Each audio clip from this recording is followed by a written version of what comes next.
हाँ तो दोस्तों, मैं अश्विन यादव, आपका एक बार फिर स्वागत है एयरमैन क्लासेस में। तो दोस्तों, हमने आपको पिछले चैप्टर में परमुटेशन एंड कम्बिनेशंस के बारे में बता दिया था। अब सीक्वेंस एंड सीरीज के बारे में बताने जा रहा हूँ, ठीक है। सीक्वेंस एंड सीरीज ऐसा चैप्टर है जो कि पेपर में एब्सोल्युटली पूछे जाते हैं। 100% श्योर होता है कि इससे क्वेश्चंस आएंगे, ठीक। कम से कम 3 से 4 क्वेश्चंस आते रहते हैं, ठीक है। एनडीए में ये 7 से 8 10 क्वेश्चन आ जाते हैं। तो अगर आप तक अभी चैनल को लाइक, सब्सक्राइब और शेयर नहीं किए हैं तो लाइक कर दीजिए, शेयर कर दीजिए और सब्सक्राइब भी कर दीजिए, ठीक है। तो आइए आज हम बात करते हैं एपी के बारे में, ठीक है। सीक्वेंस सीरीज में कौन कौन से होते हैं? एपी होता है, ठीक, जीपी होता है और एक एचपी होता है, ठीक है। तो एपी होता है, जीपी होता है, एचपी होता है। मैं तीनों के बारे में आपको बताऊंगा, और पहले एपी के बारे में बताऊंगा, फिर जीपी के बारे में बताऊंगा, फिर एचपी के बारे में बताऊंगा। तीनों अलग अलग पार्ट में बनाऊंगा ताकि आपको कोई प्रॉब्लम ना हो एपी, जीपी, एचपी में, ठीक है। तो जो एपी होता है हमारा, इसे समांतर श्रेणी कहते हैं। समांतर श्रेणी, समांतर श्रेणी, इसे गुणोत्तर श्रेणी,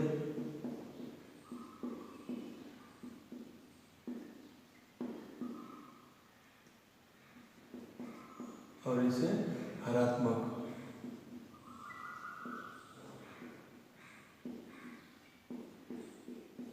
इसे हरात्मक श्रेणी कहते हैं, ठीक है। तो हम डायरेक्टली आज बात करेंगे एपी के बारे में, ठीक है, कि एपी क्या होता है।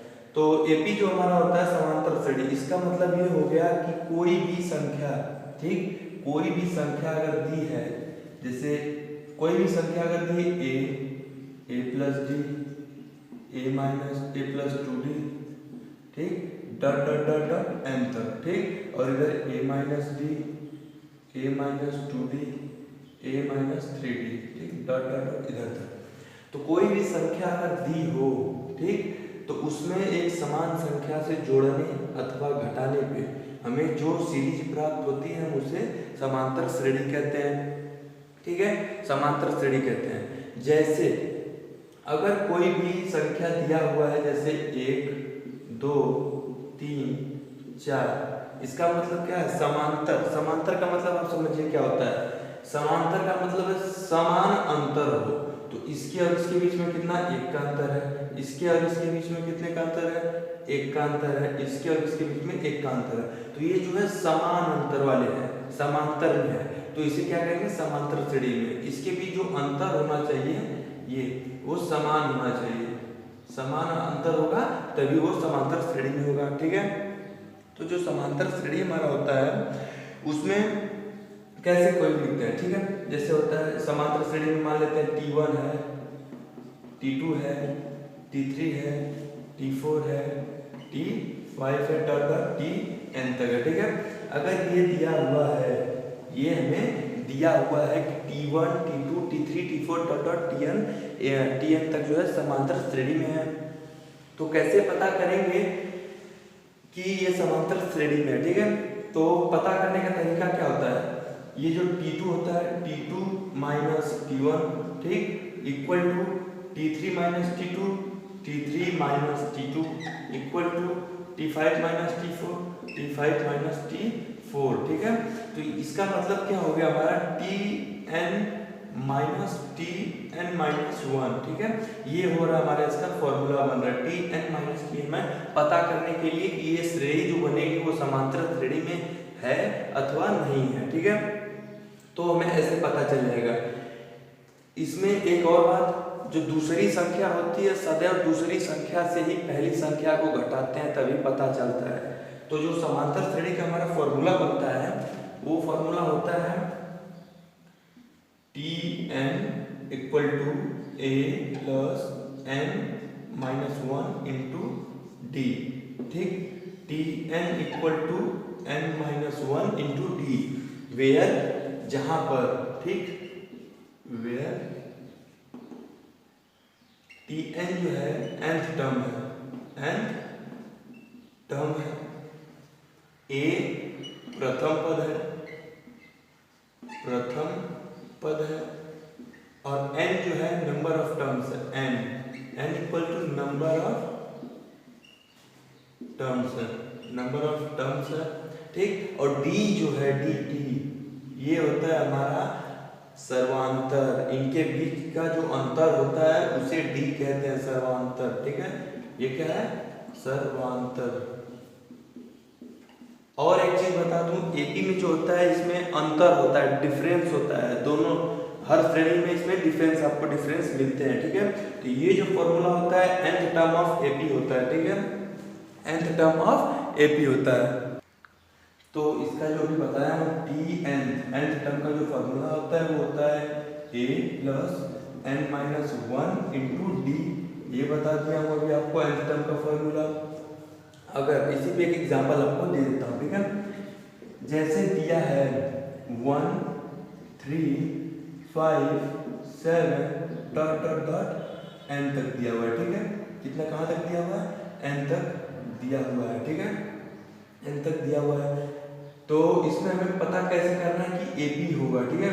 तो n दिया हुआ है, हमें Tn इसका nवां पद भी ज्ञात करना, nवां पद ज्ञात करना है, ठीक, ज्ञात करना है, ठीक है, ज्ञात करना है। तो कैसे करेंगे? मैं बताया a जो होता है प्रथम पद होता है, प्रथम पद। तो प्रथम पद इसमें क्या है? एक है पहला पद जो हमारा a इक्वल टू हो गया कितना? 1 हो गया। अब d कैसे निकालेंगे? हमें कैसे पता चलेगा d क्या है? ठीक, तो d कैसे निकलेगा? यहाँ पे d इक्वल टू क्या होता है? द्वितीय माइनस प्रथम, ठीक, t2 माइनस t1 होता है। तो यहाँ पे t2 क्या है हमारा? 3 है, माइनस t1 क्या है? 1 है। ये कितना आ गया? 2। d इक्वल टू 2 आ गया। और n इक्वल टू होता है नंबर ऑफ टर्म्स, n बराबर होता है नंबर ऑफ टर्म्स होता है, बताया वो भी आपको। तो नंबर ऑफ टर्म्स कितने हैं? 1 2 3 4। तो नंबर ऑफ टर्म्स कितने हैं? n इक्वल टू 4 दिया हुआ है।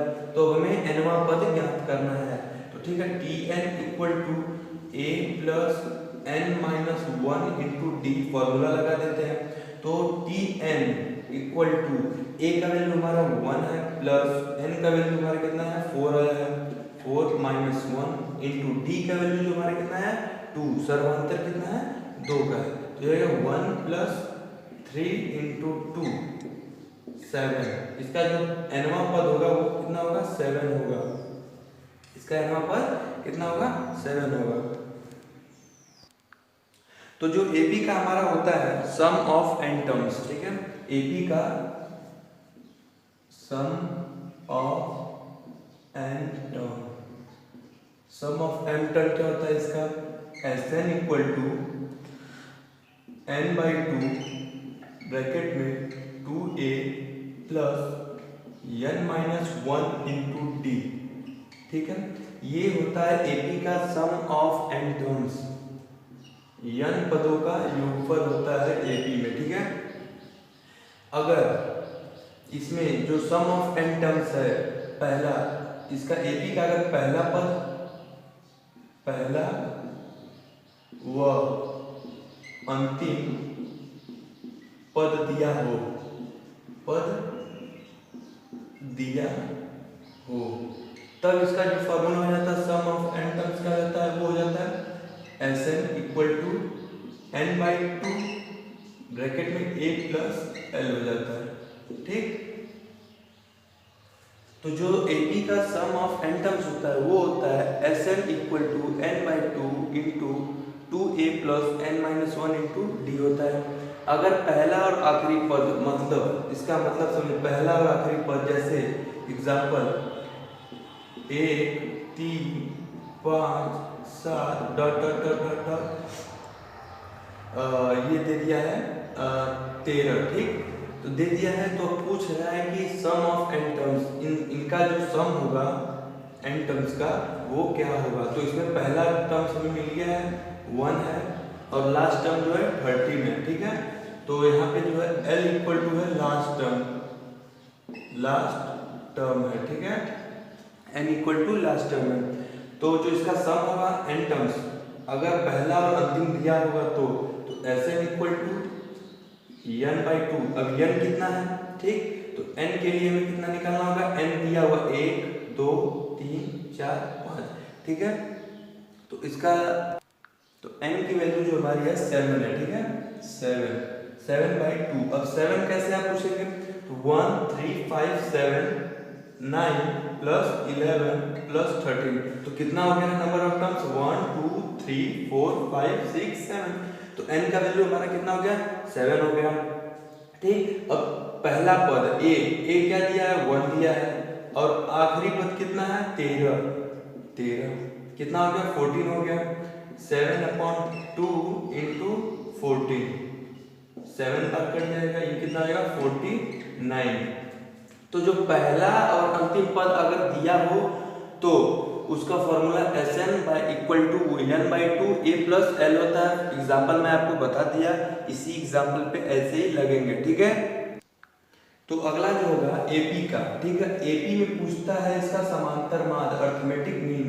इसका एपी का जो अर्थमेटिक मीन होता है वो क्या होता है, अगर a और b दिया हो, एपी में अगर a और b दिया हो तो इसका अर्थमेटिक मीन जो होता है वो होता है a प्लस b/2, ठीक। एपी में दिया है तो अगर इसका am जो है a और b दिया हुआ है तो उसका अर्थमेटिक मीन होगा a प्लस b/2 हो जाता है, ठीक है। अगर तो दो ही लोग सब लोग सोचते हैं कि अगर 2 पद दिया है तो ये फॉर्मूला होता है, बहुत लोगों को पता नहीं होगा कि अगर a b c दिया है तब इसका अर्थमेटिक मीन क्या होगा, ये होगा a plus b plus c upon 3, ठीक है, ये हो जाएगा। अगर 4 पद दिया है a b c d equal to a plus b plus c plus d upon 4, इसका अर्थमेटिक मीन हो जाता है। अगर 2 पद दिया है तो 2 से डिवाइड करेंगे, 3 पद दिया है तो 3 से डिवाइड करेंगे, 4 दिया है तो 4 से डिवाइड कर देंगे, ठीक है। तो अगर यही n टाइम्स दिया हो, जैसे a b dot dot dot dot अगर दिया हो n टर्म्स तक, ठीक है, तो इसका क्या हो जाएगा an तक दिया हो तो इसका जो फॉर्मूला हो जाएगा a प्लस b, ठीक, a plus b plus dot dot dot a n upon n terms, ठीक। ये n टर्म्स हो जाएंगे तो अपॉन में n टर्म्स हो जाएगा, ऊपर जितने टर्म रहेंगे उतने प्लस हो जाएंगे, ठीक है। तो ये एपी का जो होता है हमारा अर्थमेटिक मीन होता है, ठीक है। एपी का अर्थमेटिक मीन अगर ए बी दिया है तो a प्लस b/2 होगा, जितने टर्म्स देंगे उतने से डिवाइड कर देंगे इनको, ठीक है। हाँ, तो आगे बात करते हैं। अगर कोई सीरीज एपी में मान लीजिए दिया हुआ है, कुछ भी अगर सीरीज एपी में दिया हुआ है तो आपको पता नहीं है कि वो सीरीज कौन सी है, पूछ रहा है यह सीरीज कौन सी है, तो अगर नहीं पता चल रहा तो उसके लिए फॉर्मूला होता है 2b equal to a plus c, ठीक, 2b equal to a plus c इसका फॉर्मूला होता है। कोई भी अगर सीरीज दिया हुआ है, पूछ दिया कि यह सीरीज किसमें है, तो अगर एपी में होगा तो एपी चेक करने के लिए हमें 2b equal to a plus c करना होगा, ठीक है। तो ऐसे इसका निकल जाता है। और इसमें 2-3 कुछ ऐसे इंपॉर्टेंट रूल्स हैं जो मैं आपको बता रहा हूँ, जैसे 1² plus 2² plus 3² plus dot dot dot dot n² तक दिया हो तो इसका जो फॉर्मूला होता है वो हो जाएगा n plus 1 2n plus 1 upon 6 n plus 1 2n plus 1 upon 6 हो जाता है। अगर 1² plus 2² plus 3² dot dot n² तक दिया हो तो उसका जो सम होता है n plus 1 into 2n plus 1 upon 6 हो जाता है। अगर दिया हो 1 plus 2 plus 3 plus dot dot dot n तक दिया हो तो इसका जो हो जाता है वो हो जाता है n प्लस 1/2 हो जाता है, ठीक है। तो ये आपको याद करना है, जो कि डायरेक्टली पेपर में ये पूछ देगा कि n² plus 2² plus 3² plus dot dot n² का जो फॉर्मूला होता है n plus 1 2n plus 1 upon 6, directly ये पेपर में पूछ देता है, इसको आपको याद कर लेना चाहिए, ठीक है। तो मैं अब एपी के कुछ आपको क्वेश्चंस करा देता हूँ जिससे कि आप समझ जाएंगे कि एपी कैसे सॉल्व करते हैं, उसका सोल्यूशन सब बता दूंगा आपको भी, ठीक है। हाँ, तो मैं आपको बताऊंगा कि अगर किसी एपी में दिया हो अंत से तीसरा पद अंत से तीसरा पद, तो प्रारंभ से पद को कैसे ज्ञात करेंगे, ठीक है। तो जैसे एग्जांपल लेके मैं आपको बताता हूँ, इसका एग्जांपल लेके बताता हूँ।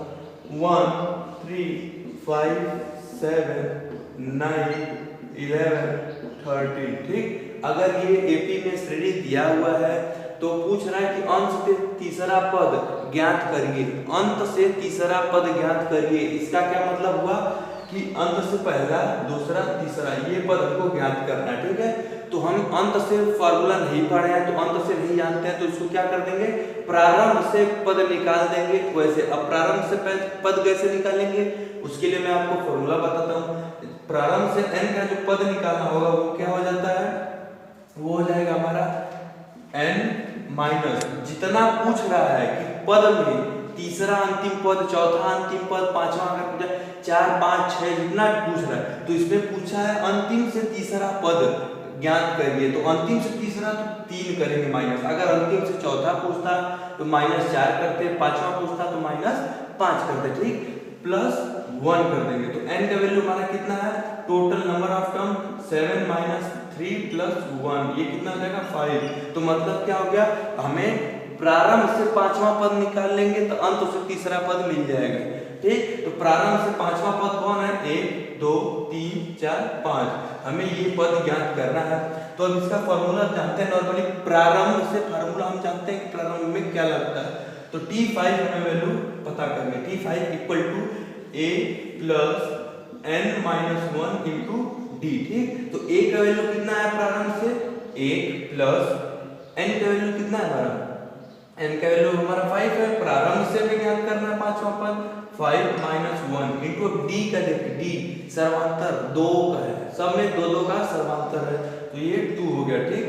1 + 8 हो जाएगा, ये कितना हो गया 9। तो पांचवा पद क्या हमारा 9 है। तो देखिए 1 2 3 4 5, पांचवा पद 9 मिला ना हमें, तो ये ऐसे इसको लगाएंगे। अगर दिया हो अंतिम से तीसरा पद तो हम सीधे निकाल के इस फॉर्मूले देंगे n - 3, ठीक, ये फॉर्मूला लगा देंगे n Tn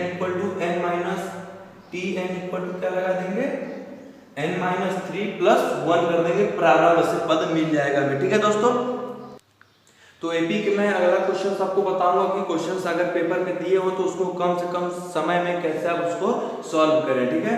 तो क्वेश्चन जो दिया हुआ है A B C are in AP, अगर A B C एपी में दिया हो तो A - 2B + C - 3D का वैल्यू हमें फाइंड करना है, ठीक है।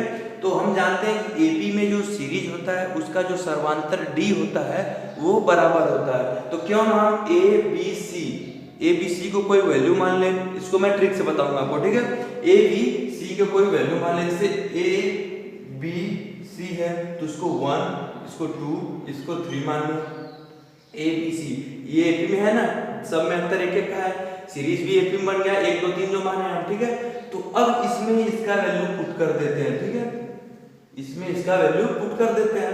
ए का वैल्यू हमारा कितना 1 - 2 × 2 × 2 4 हो गया, प्लस सी का वैल्यू हमारा कितना है 3 है, ठीक। सॉरी ये डी भी है, कॉमा डी, हाँ, तो डी = हमारा क्या हो जाएगा 4 हो जाएगा। तो डी = यहाँ पे -3 × 4 कर देंगे, तो ये क्या हो जाएगा, ये 4 है, ये 3 + 1 4, ये कैंसिल आउट हो जाएगा, ये कितना होगा -12 हमारा इसका आ रहा है, ठीक है। तो हमने ए बी सी डी का वैल्यू एक माना है, जो कि अब ऑप्शन में पुट करने पे देखते हैं कौन सा ऑप्शन में मिलता है। तो अब हम इसको चेक करते हैं कि कैसे मिलेगा, हमें -12 चाहिए। तो पहले ऑप्शन में अगर चेक करते हैं तो कितना 1 × 2 × 4, ये ऑप्शन नहीं होगा हमारा, ठीक। तो अब बी चेक कर लेते हैं कि माइनस कितना हो गया, बी का वैल्यू 2 × 3 × 4 हो गया, ठीक है। 4 3 या 12 24 हो गया, ये -24, जो कि ये भी ऑप्शन ही हमें कितना चाहिए -12 चाहिए। जिस ऑप्शन में -12 मिलेगा वही ऑप्शन हमारा सही होगा। तो -2 ही मिल रहा था, तो हम इसी दोनों को चेक करके आप बता सकते थे हम कि कौन सा इसमें सही है, लेकिन आपके सेटिस्फेक्शन के लिए हमने ए और सी भी चेक करना है, ठीक है। तो इसको चेक करते हैं, -2 × b का वैल्यू क्या है हमारा 2 है, 2 इंटू c का वैल्यू कितना है 3 है, 3 2 जा 6 2 जा 12, ये कितना हो गया -12, ये हमें मिल गया सी ऑप्शन में। तो इसका आंसर जो होगा ये होगा -2bc, ठीक है। तो इसका आंसर जो होगा -2bc होगा, क्योंकि हमने जो वैल्यू यहाँ पे रखे थे a b c d के, यहाँ पे रखने पे भी हमें -12 मिल गया, तो मतलब इसका आंसर जो होगा ये होगा -2bc होगा, ठीक। तो अगला क्वेश्चन है हमारा एपी का, TP equal to 1/q and TQ is equal to 1/p, then find SPQ, ठीक है। तो अब हमें क्या करना है कि यहाँ पे अल्फाबेट्स, मैं आपको बता दूं अगर किसी भी क्वेश्चन में अल्फाबेट दिए हों तो उनको आप एक नंबर मान लीजिए, उसको एक नंबर मान लीजिए, उस श्रेणी में बना लीजिए, उस हिसाब से उसको बना लीजिए ताकि वह सेट हो जाए, ठीक। तो ये एपी में दिया हुआ है अगर, तो इसमें हम क्या मान लेते हैं, p इक्वल टू 1 ले लेते हैं और q इक्वल टू 2 ले लेते हैं, ठीक। तो अब यहाँ से हमारा जो होगा t1 इक्वल टू कितना होगा 1/2 होगा, और t2 इक्वल टू कितना होगा हमारा t2 मतलब q, tq इक्वल टू कितना होगा 1 हो जाएगा, ठीक है। तो अब कितना पूछ रहा है, यस p इंटू q, तो s p q पूछ रहा है, तो हमें करना क्या है t1 प्लस t2 निकालना होगा, ठीक है। इसका सम निकालना है, सम निकाल देंगे तो SPQ हमारा कितना निकल जाएगा 1/2 प्लस 1, ठीक। तो ये कितना आ गया 3/2। मैं बता चुका हूं आपको अभी कि p equal to 1 q equal to 2 लेने पे जो t1 मिलेगा 1/2, t2 मिलेगा वो 1 मिलेगा, तो SPQ, ठीक है। तो SPQ पूछ रहा है तो पहला पद प्लस दूसरा पद कर देंगे तो हमारा कितना मिलेगा 3/2 मिलेगा, ठीक। तो अब हमें चेक करना है कि इसमें 3/2 कौन सा ऑप्शन आ रहा है, ठीक है। तो जो ऑप्शन मैच कर जाएगा वही उसका आंसर होगा, ठीक है। तो अब हम रखते हैं p का वैल्यू 1 है, q का वैल्यू 2 है, 1 इंटू 2 माइनस 1 ये नहीं आएगा 3/2, इसमें रखते हैं 2 इंटू 1 इंटू 2 प्लस 1 ये भी नहीं आएगा। अब इसमें चेक करते हैं क्योंकि इसमें अपॉन में 2 दिया हुआ है, ठीक है। तो इसको हम चेक करते हैं, तो कितना है p का 1 इंटू 2 माइनस 1/2, ये 1/2 आएगा, ये भी नहीं होगा। अब डायरेक्टली हमें पता भी चल गया जब 3 ऑप्शन नहीं हुए तो चौथा ऑप्शन ही सही होगा। तो अब इसको एक बार चेक कर लेते हैं, 1 इंटू 2 प्लस 1/2 ये 3/2 आ गया, ये आंसर से हमारा कितना मैच कर गया। तो SPQ का वैल्यू जो होगा वो होगा PQ प्लस 1/2, ठीक है दोस्तों। हाँ, तो हमारा नेक्स्ट क्वेश्चन जो है एपी का x प्लस वाई और x माइनस वाई का अर्थमेटिक मीन क्या होगा, इसका समांतर माध्य पूछ रहा है कि क्या होगा, ठीक है। तो इसका समांतर माध्य में बताया हूं एपी का जो अर्थमेटिक मीन निकलता है उसका फॉर्मूला बताया हूं a प्लस b/2, ठीक। तो ये क्या हो जाएगा x plus y plus b का वैल्यू हमारा कितना है x माइनस वाई, ठीक, अपॉन 2, y से y कैंसिल हो जाएगा, 2x होगा, 2x/2, ठीक। तो ये इसका अर्थमेटिक मीन कितना होगा x। यदि अब मैं आपको कुछ इस पे कुछ बता रहा हूं जो बहुत ही इंपॉर्टेंट है, जैसे अगर कोई भी दिया हो अर्थमेटिक मीन, ठीक, और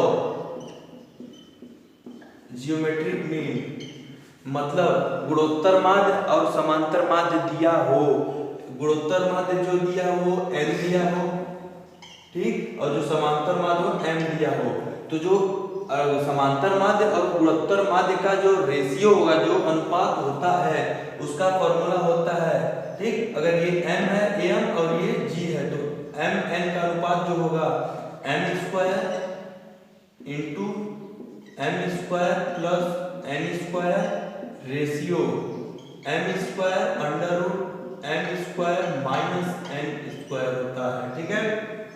ये इसका रेशियो होता है, ठीक है दोस्तों। तो ये याद कर लीजिएगा, बहुत ही जरूरी है।